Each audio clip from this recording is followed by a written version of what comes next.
Hello everyone, True Zero Emissions here. We're getting ready to continue the ride. We're going to go through the city a little bit and we'll go into the mountains.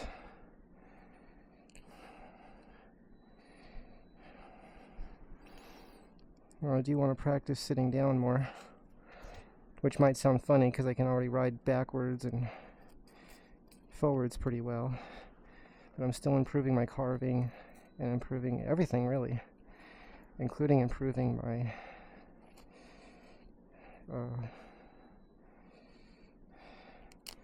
my ability to sit down and also stop sitting down. I did have the glove. This is the E-Rides gloves. This glove was sliding, that back brace was sliding out sometimes, but I put this little lip here over the part that was sliding out. I didn't realize that had to be adjusted on the one glove. The other glove was already like that. It was already in place. But if that's not in place, it can slide out if it's not pulled over the part that comes out.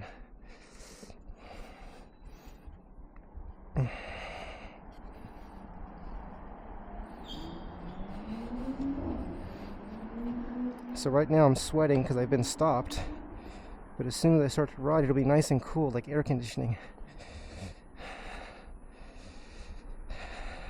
Yeah, it feels nice when I'm moving. Okay, so let's think about the path we're going to take right now. I guess I can cross.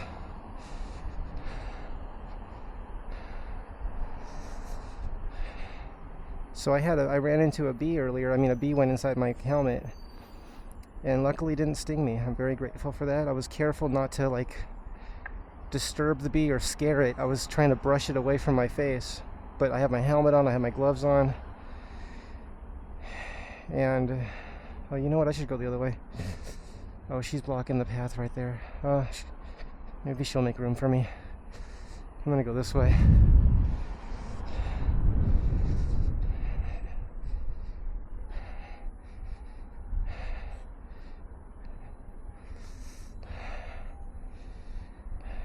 On your right.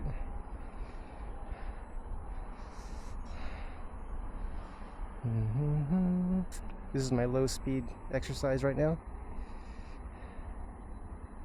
Wow, I'm actually going slow very well. Very interesting. Excuse me. Oh, by the way, you didn't see this, but I recorded a lot of videos the other day. I deleted all of them because my sound cord was hanging off. Like, okay, so on the Insta360 Ace Pro, there's an adapter that goes into the camera. There's an adapter that goes into the camera that connects the power cord and the mic, like a plug-in mic. And that got pulled out like halfway, like one side was unhooked because it clips into both sides, like it clips in on both sides. And one side came unclipped. I'm guessing from bumping it either when I was putting the helmet on or possibly when I was riding and a tree bumped it, pulled on the cord or something. And so all those videos had bad sound.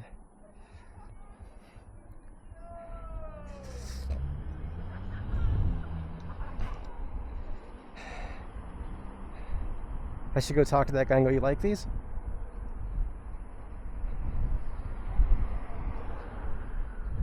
He's making a lot of noise over there.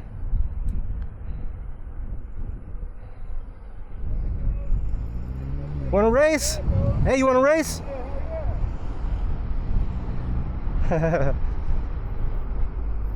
Let's do it. Badass. Thank you. Where do you get one of those? Next Gen Mobility. Oh, sick. That's where you get the best price. You should race a Tesla in front of you. It's my friend. Saeed. Trim him out.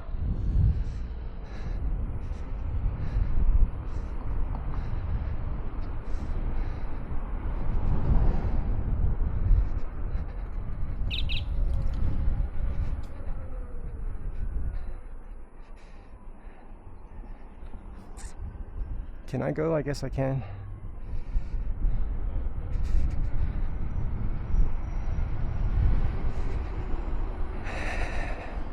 So that guy was like, it sounded like he was laughing and just being, it sounded like he might not have liked it at first. So I just pulled up and said, want to race? Just joking around. And then he became friendly. So you never know. Like my teacher said, everything's a misreading. We misread everything. That's all there is.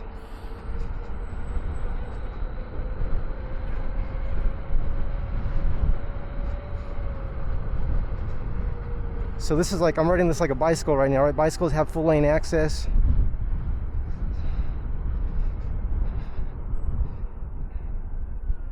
I'm gonna pull over though.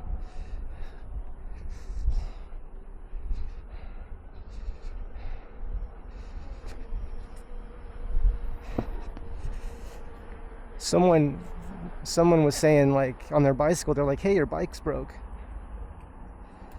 They said your bicycle's broke. I said, no, we got two for the price of one.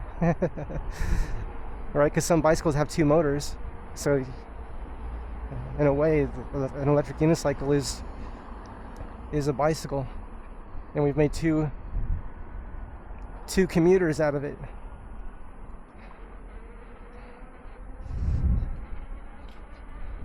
Now, if I pulled up to the guy and he wanted to argue and fight, I would have just pulled away.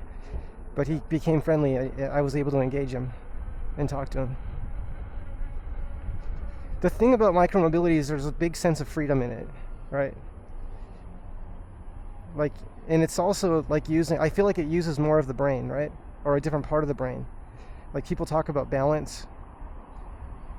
And it's true. I mean, I don't think of myself as having good balance, but I learned to ride this. So that has helped me.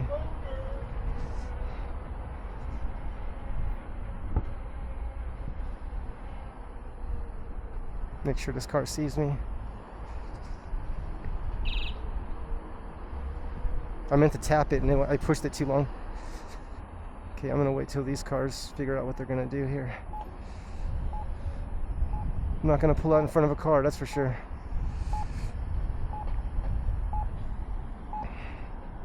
Wait.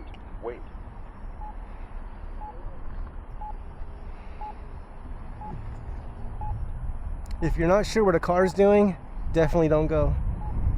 And even if a car looks right at you and stops, sometimes they still make the mistake of going, right? They just went through a red. That's a ticket. Oh wait, is that what's the hours right now?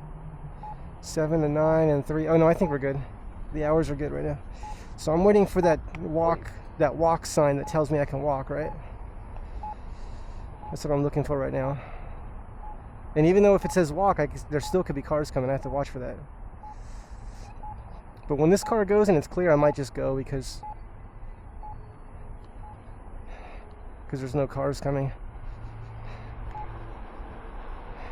A lot of states allow the bicycles and micromobility to cross when there's no cars coming cross traffic.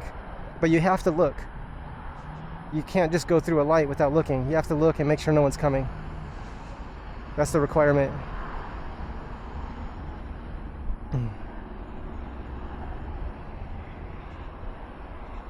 When I see these highways, they are beautiful and I like what's been done. I know it's a lot of work, but it just seems so outdated. Like, we need updates.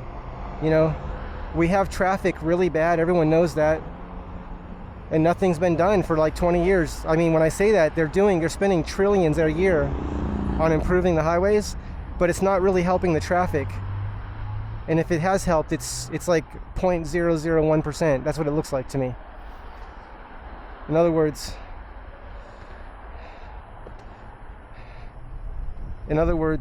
the traffic is still bad. People are still, let's say it takes them a half hour, 45 minutes to get home with no traffic, and it's taking them hours and hours and hours to get home. And that really needs to be improved. Okay, I'm gonna go, but I have to watch for cars. I'm watching for these cars turning right here.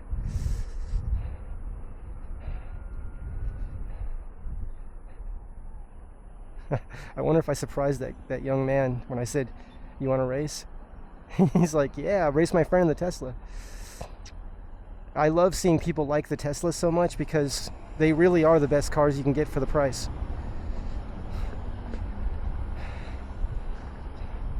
You know, and that Elon kept his word, right? Elon kept his word when he said, "I'm going to make the best car in the world and to finish that sentence, I would say for the price, right? For the price. But some say for any price, you know, no matter how much you spend on a car, the Tesla's still the best. A lot of people say that. Here's a Tesla right here. I've seen Teslas save people's lives with the accident avoidance systems. I'm not sure that's what it's called, but something that a person cannot react to, they could not react to, and the car just stopped because someone was running a red light. So that's a really good technology. And the fact that you actually use more than 90 cents out of the dollar to move the vehicle instead of throwing away like more than half the money making heat, that doesn't benefit anything, right? Making heat doesn't benefit a person that's driving these gas cars. All these gas cars, even the hybrids, when that gas engine's running, more than half of your money is being wasted in making just heat, blowing hot air, right? Literally blowing hot air. So we're all taught not to blow hot air, like when we talk, right? Not to just say meaningless things. We're taught that when we're kids. And then yet all of our vehicles do that. All the gasoline powered vehicles do it. They just blow hot air. Okay, what's going on right now?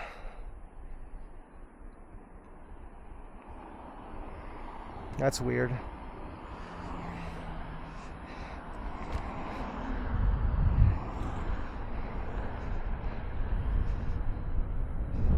Whenever I see a river, I want to see a bike path in it or next to it or something. And many rivers have bike paths in them. I've seen that. We recorded a ride that was like that recently. Maybe a few weeks ago, a month ago.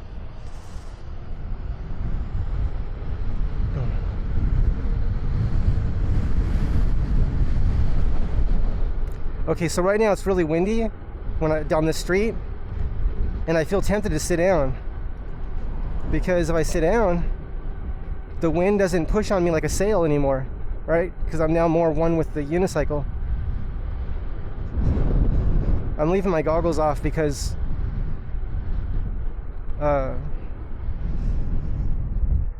it's more air. I get more wind, more air, and it's nice. Oh, I think this car's parking right here. They saw me because they stopped. That was nice of them. It's nice when cars, when they're not sure what's happening, if they just stop and wait a second. That can save lives right there. I would say if you're not sure of something, always stop. No matter what you're driving. That could save lives. Your life, your passengers, and the other people around you. One of the answers on the test is a combination of events is what causes a lot of accidents. Or most of them. Combination of events. It's not one thing, right? And most accidents happen in intersections. And I've heard people talk that say if someone's at fault and someone turns left in front of them, sometimes people will hit someone on purpose because then they can get their car fixed up. That, I don't think that's legal to do that, but some people do it. And it's really important to not, like I saw a lot of documentaries on people doing stuff like that and they actually dying in the accident. They showed that a lot when I was a kid. A lot of documentaries on that subject. Okay, let's see what's happening. I think I can go right now. I think I'm gonna go this way.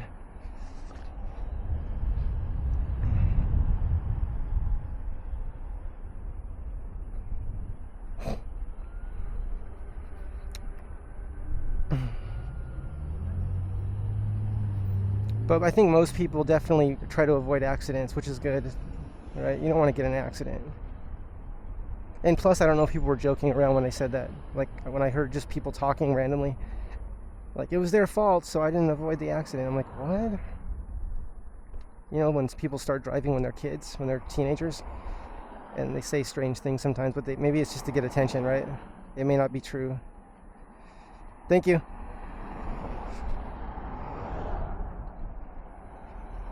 I don't think anybody wants to be in an accident, right? I don't think anyone wants to.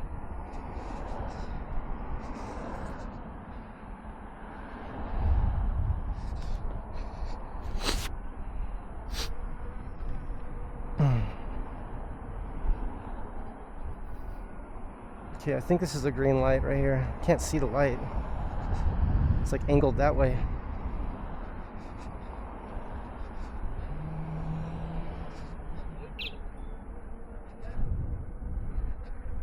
They're like, what's up?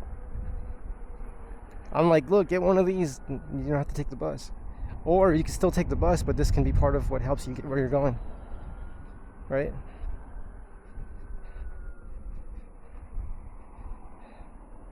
Thank you. Most people are polite, right? Not everyone smiles, but they still can have courtesy. See, he smiled and he tilted his head. He went like this. Which, I think that means like, hi. Enjoy your day. Something like that. Something positive, right?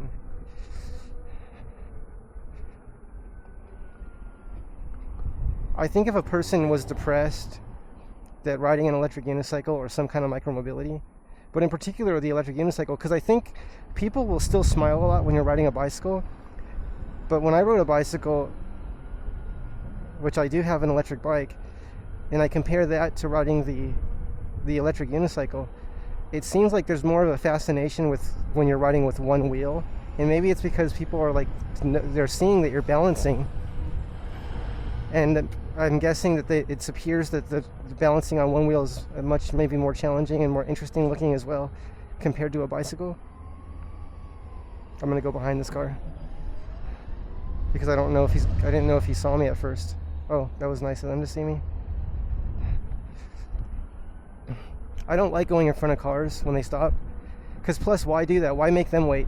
I don't have to make them wait. They can just go. If I go around them, they can go. They don't have to wait. So if I could irritate someone less or avoid irritating someone altogether, that's what I'm gonna choose that. Oops, thank you. See, that guy looked first. That was good because I didn't see him. I saw him stop, but he already saw me before I saw him. Okay, I don't know if this car's looking this way. Yeah, he's looking this way.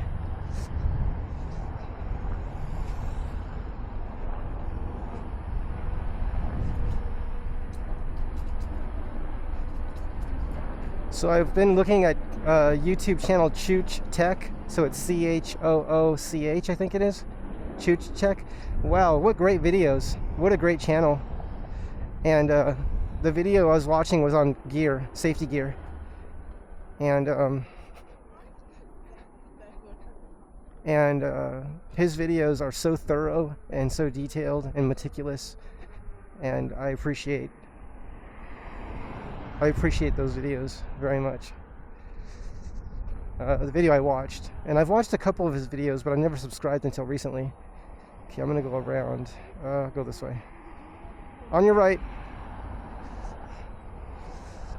Here's a bicycle. Okay, I'm feeling tempted to sit down. Let's see if I can do it. Sit down while I'm going. Yeah. Now the only thing about sitting down is I have to practice my stops. So it's like learning to think that way, right? That's what I'm working on. And I do want to learn to ride backwards sitting down, so I'll work on that too.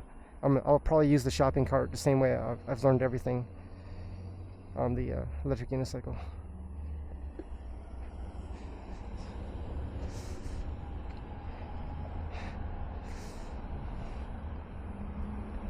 I wasn't planning on sitting down in the city, but my legs started to get a little bit tired, so I'm gonna give them a break. See, I couldn't put my hands on my knees just a couple days ago. It's amazing how fast the brain learns. I really would like to see us improve the safety of what I'll call commuting. And I'm not sure the automobile is it. I think it has something to do with micromobility though, which is like something that's not a big vehicle. I'm gonna stand up here. I think it also makes it easier to be seen, easier for me to see.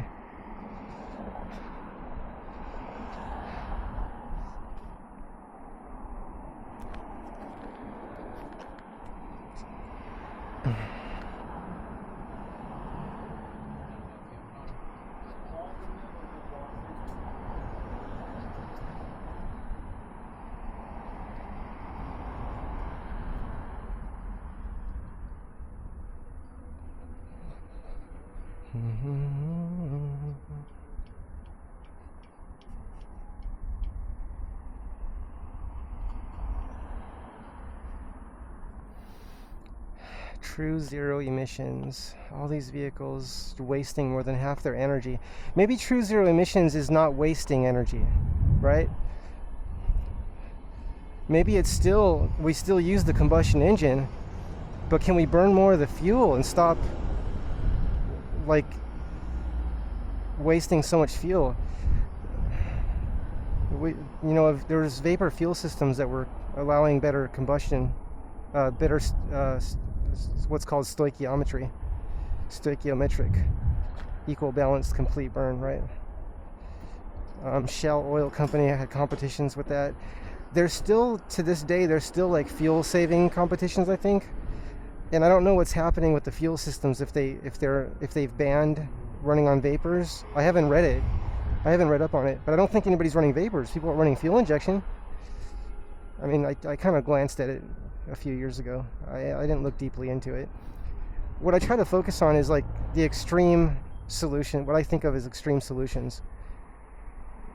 Maybe that's not a good way to word it, an extreme solution, but like what's the extreme of possibility with something? Like what can be done? What's the beyond of what's possible with something, right? So with the combustion engine, the best thing I've seen is the GEET fuel processor, GEET, which is a several stage system, where you take the exhaust system and the carburetor or the fuel injection system, and you combine them together to be one system. And it's a variation of what the Pogue carburetor did, right? The Pogue carburetor, P-O-G-E. Is it G-E? P-O-G-U-E, maybe? P-O-G, I don't know how to spell it. The Pogue carburetor, they call it 100 mile per gallon carburetor, 200 mile per gallon carburetor. And they say, oh, the patent was bought up. Okay, first of all, it's just vaporizing fuel, okay? How many different ways do you think there is to vaporize fuel? And if you want to go beyond the Pogue carburetor, that's a good title actually. You can look at